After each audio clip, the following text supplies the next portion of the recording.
오늘은 AI 시대 우리의 시선은 어디에? 이 제목을 가지고 여러분과 같이 말씀을 나누고자 합니다.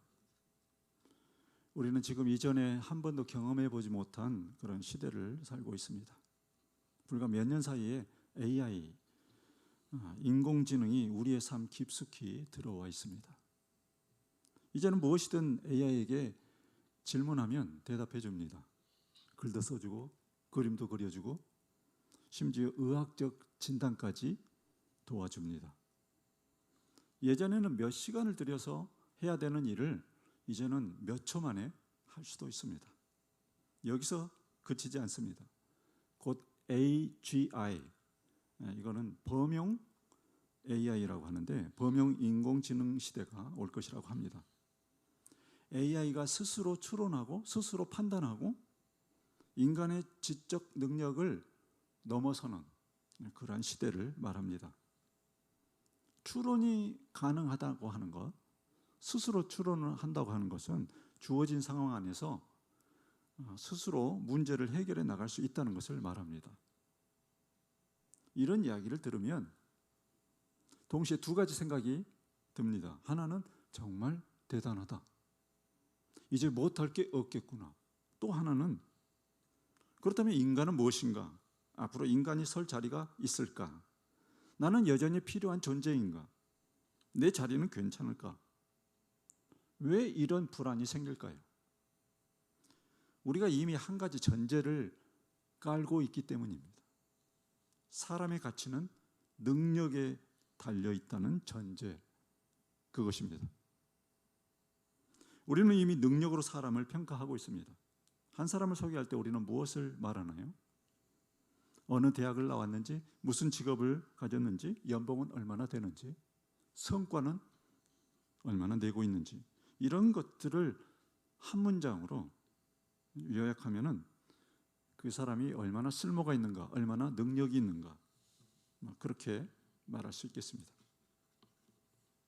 문제는 우리가 그 잣대를 다른 사람에게만이 아니라 우리 자신에게 들이대고 있다는 것입니다. 나는 아직 경쟁력이 있는가? 나는 여전히 필요한 사람인가? 나는 시대에 뒤처지지 않고 있는가? 그러다가 AI가 등장하자 능력 면에서 뛰어난 존재가 출현했다는 위협을 느끼는 것입니다.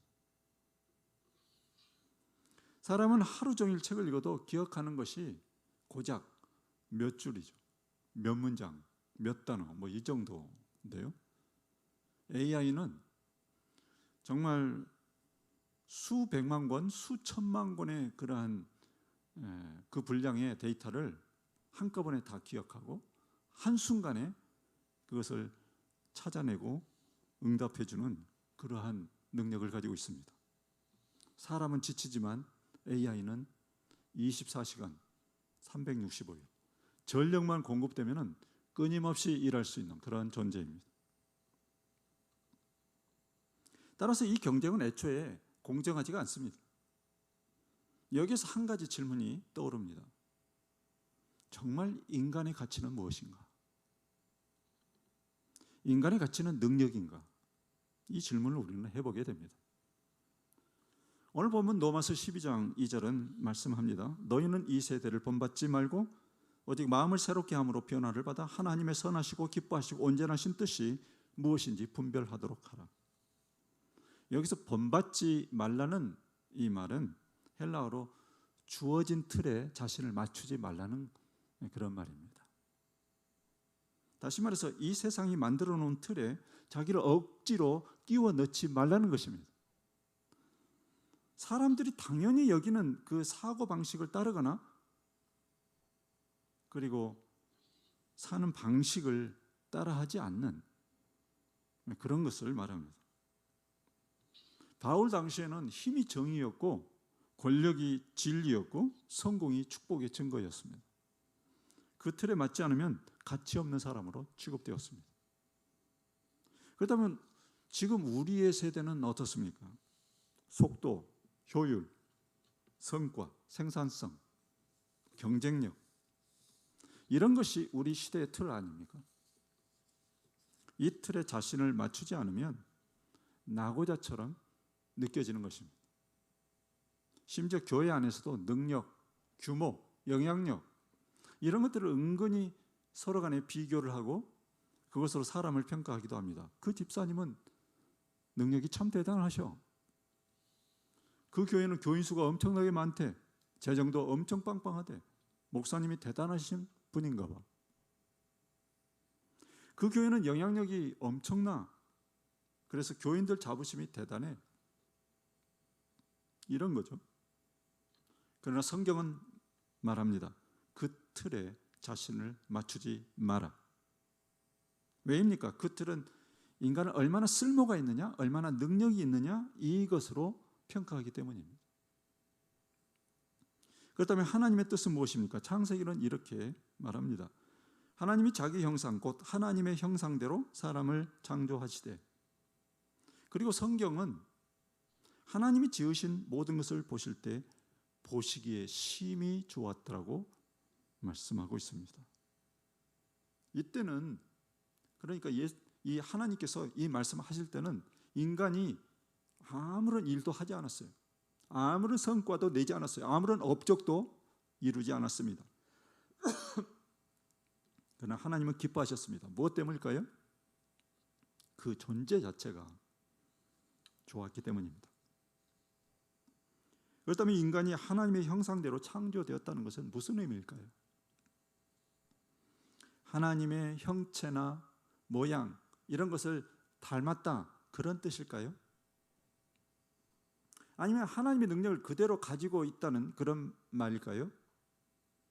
그 의미는 하나님의 성품을 반영하여 하나님의 방식대로 세상을 다스리도록 창조되었다는 것입니다. 하나님은 사랑이십니다. 하나님은 거룩하십니다. 하나님은 정의로우십니다. 하나님은 자비로우십니다. 인간은 그 성품을 세상에 비추는 존재라는 것입니다. 이 성품을 반영한다고 했잖아요. 성품을 반영한다. 영어로는 reflect라고 하는데 마치 거울이 이렇게 비치는 그런 것과 같습니다. 이러한 사실은 인간이 스스로를 어떻게 생각하는 것과는 그런 것과는 매우 다른 그런 것입니다. 성경을 잘 모르는 사람에게 이러한 사실이 알려졌을 때 이 사람에게는 마치 이것이 소위 말해서 출생의 비밀과 같은, 아, 인간이 그런 존재였어? 이런 반응이 나오겠죠. 하나님이 그 인간에게 말씀하신 것입니다. 생육하고 번성하여 땅에 충만하라. 땅을 정복하라. 바다의 물고기와 하늘의 새와 땅에 움직이는 모든 생물을 다스리라. 따라서 로마서 12장 2절에 이 세대를 본받지 말고 하나님의 선하시고 기뻐하시고 온전하신 뜻이 무엇인지 분별하도록 하라. 이 말씀은요, 인간의 본질이 하나님의 형상임을 깨닫고 그 하나님의 형상을 실현하라는 그런 말씀이 되겠습니다. 다시 말해 인간의 존엄은 기능이나 쓸모나 어떤 생산성이나 능력에서 오는 것이 아니라 존재 자체에서 온다는 것입니다. 생명이 잉태되고 생명이 태어나는 그 순간부터 인간은 존귀한 자예요. 그 자체로 존귀한 것입니다. AI는 계산하는 능력이 뛰어납니다. 분석하는 능력이 뛰어납니다. 그리고 예측하는 능력이 뛰어납니다. 그러나 AI는 하나님을 예배할 수 없습니다.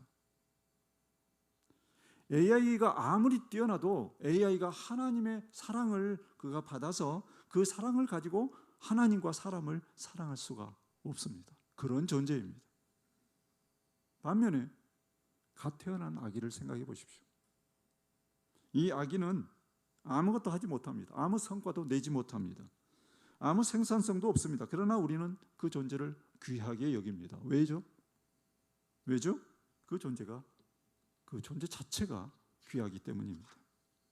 하나님의 형상이기 때문입니다. 인간이 하나님의 형상대로 만들어졌다는 것은 그리스도를 통해서 가장 완전하게 드러납니다. 한번 들어보십시오. 골로새서 1장 15절에서 사도 바울은 예수님에 대해서 어떻게 말씀하고 있냐면은 보이지 아니하는 하나님의 형상이다 이렇게 말하고 있어요. 우리도 그렇잖아요. 우리는 보이는 형상. 근데 예수님은 이미 승천하셨기 때문에 보이지 않는 하나님의 형상이다 이렇게 말한 거예요.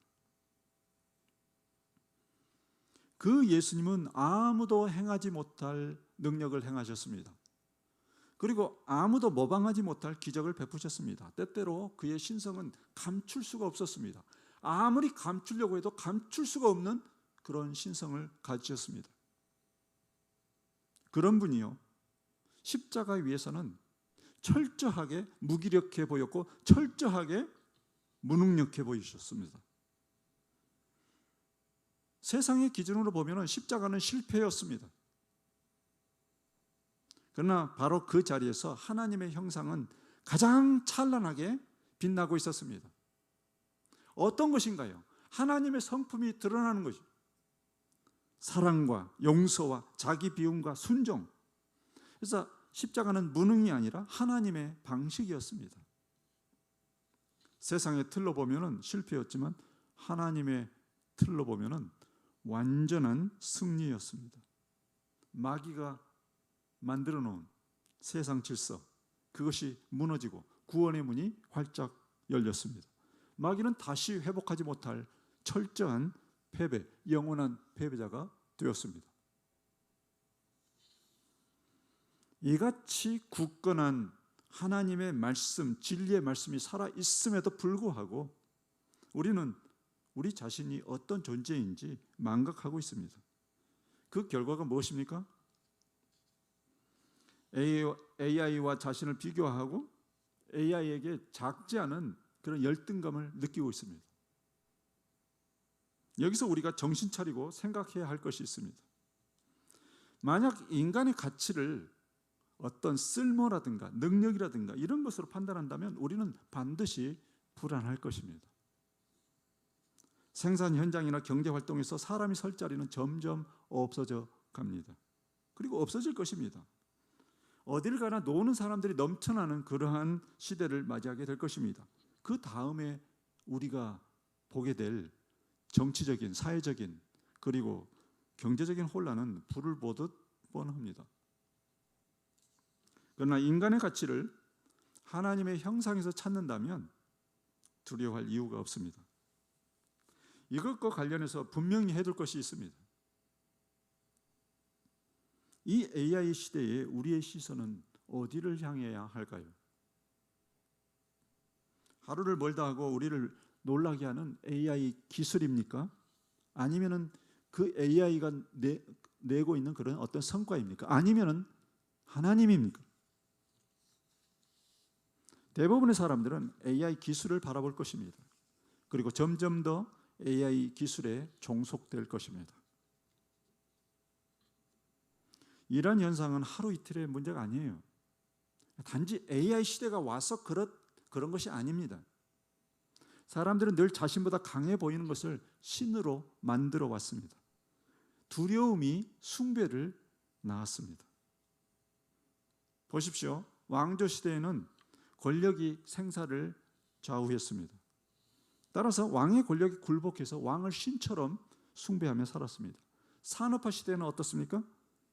기계가 생계를 결정했습니다. 따라서 기계를 신처럼 숭배하며 살았습니다. 여러분 그거 혹시 보신 적이 있나요?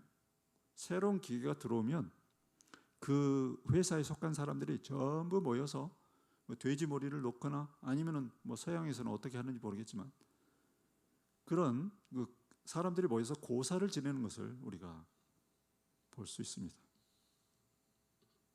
마치 그런 것입니다. 자본주의 사회에서는 돈이 가치를 결정합니다. 따라서 돈을 신처럼 숭배하며 살고 있습니다.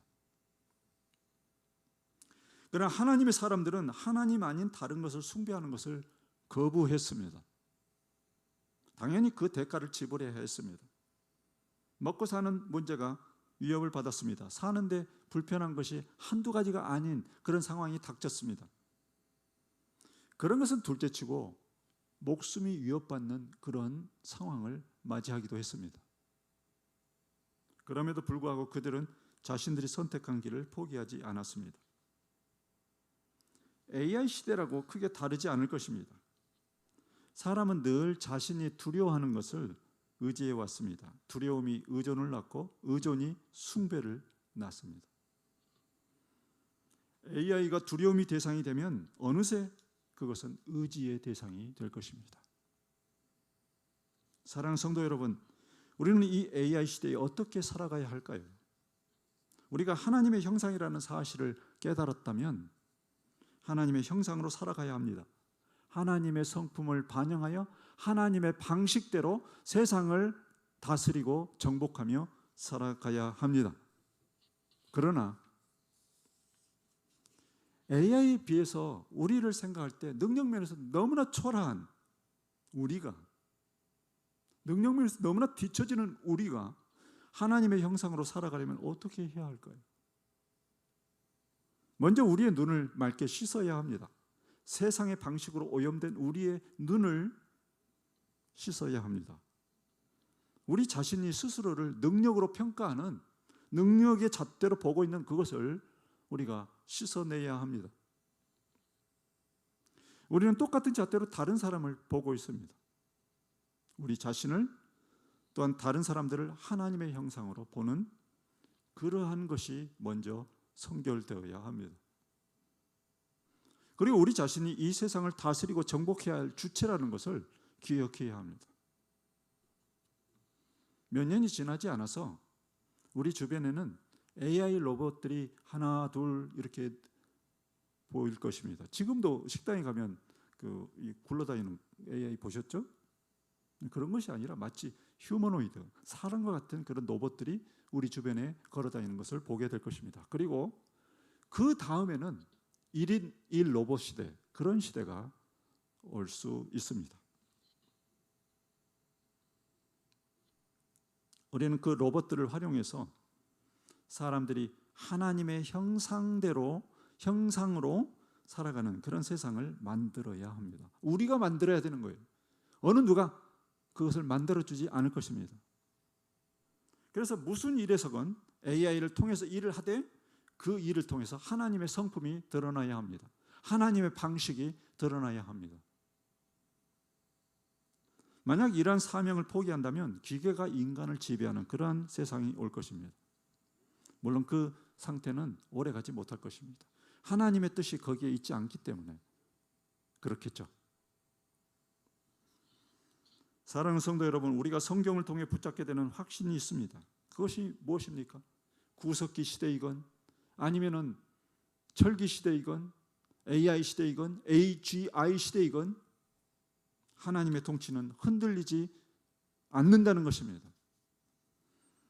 우주를 창조하신 분이 어찌 그 안에서 일어나는 일들을 방치하시겠습니까? 또한 그 안에서 하나님을 바라보며 하나님을 의지하는 하나님의 사람들을 어찌 외면하시겠습니까? 견인의 교리 아시죠? 우리가 우리의 마음을 하나님께 드리고 하나님을 의지하는 한 하나님이 포기하지 않으신다는 것입니다. 우리를 믿음의 길에서 끝까지 우리를 지키신다는, 붙드신다는 그런 교리입니다. 하나님은 한 시대를 통째로 포기하지 않으십니다. 반드시 남은 자를 남겨두십니다. 언제나 남은 자를 두십니다. 노아 시대에 노아 가족을 남기셨죠? 그리고 소돔에서 누구를 남겼습니까? 롯의 가족을 남겼습니다. 그리고 아합과 이세벨의 그 시대에는 7천 명의 바알에게 무릎 꿇지 않은 그런 사람들을 남기셨습니다. 하나님은 어떤 환경에서도 자기를 섬기기를 결단하고 자신만을 바라보는 사람들을 구원의 길로 이끄시는 것입니다. 그것은 또한 너무나도 확실한 하나님의 말씀이고 하나님의 약속입니다. 한동안 혼란이 있을 수 있습니다. 사람들은 지금 우왕좌왕 어떻게 해야 될지 방향을 잃고 헤매고 있습니다. 그러나 안심하십시오.